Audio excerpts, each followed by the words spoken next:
सुंदरबन के जंगल में एक ठग सियार रहता था। वह बहुत ही निकम्मा और कामचोर था। हमेशा इसी जुगाड़ में रहता कि कहीं कोई मुर्गा मिले जिसे मूर्ख बनाकर उसके साथ ठगी की जाए। एक दिन, अरे बंदर भाई, कल रात में मैंने आपको सपने में देखा।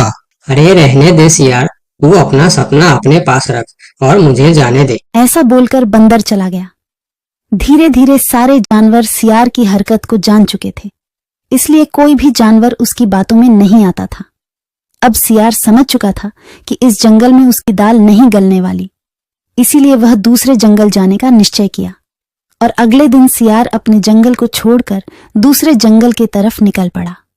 दूसरी जंगल में पहुंचते ही दिन भर जंगल का जायजा लिया और शाम होते ही एक गधे को देख उसके पास गया और रुककर बोला, गधे भाई, मैं इस जंगल में नया आया हूँ और शाम भी ढल चुकी है।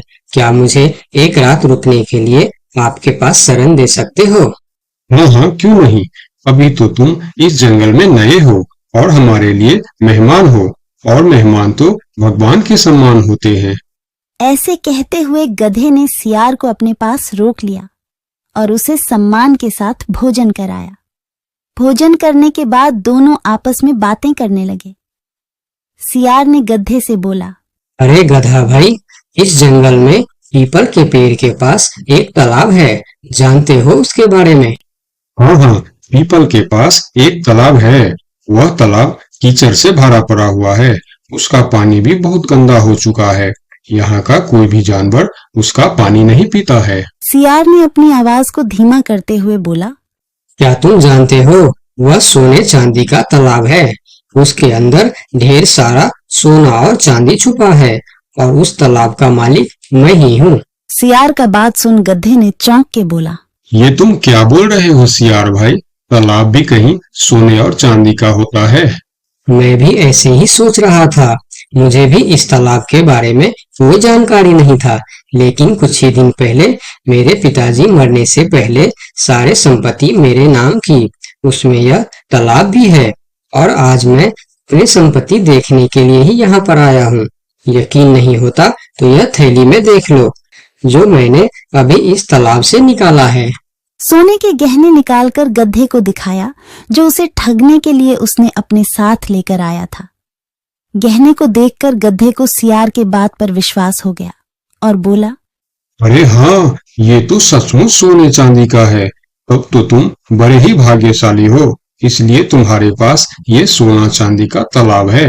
अब सियार मन ही मन खुश हो रहा था। उसे तो इसी बात का इंतजार था। गधा भाई, मुझे इस संपत्ति से कोई भी लालच नहीं है।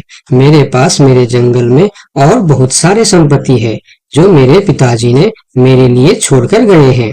मैं तो यहाँ तालाब बेचने के लिए आया था। सोचता हूँ तुम भले जानवर दिखते हो, क्यों न तुमको ही यह सब बेच दूं। मुझे, यानी यह सोने का तालाब मेरा हो जाएगा और मैं इस तालाब का मालिक बन जाऊंगा। बेचारा भोला भाला गदहा सियार की चिकनी चुपड़ी बातों में बहुत आसानी से आ गया और गधा सियार से सोने का तालाब खरीदने को तैयार हो गया। दोनों के बीच 4 सिक्कों का सौदा तय हुआ।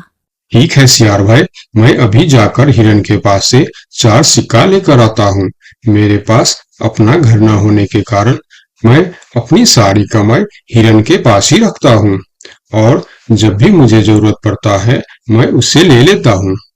ठीक है गधे भाई, लेकिन ध्यान से, जंगल में किसी को इस बात का पता नहीं चलना चाहिए, वरना जंगल के सारे जानवर मेरे पीछे ही पड़ जाएंगे। ऐसा बोल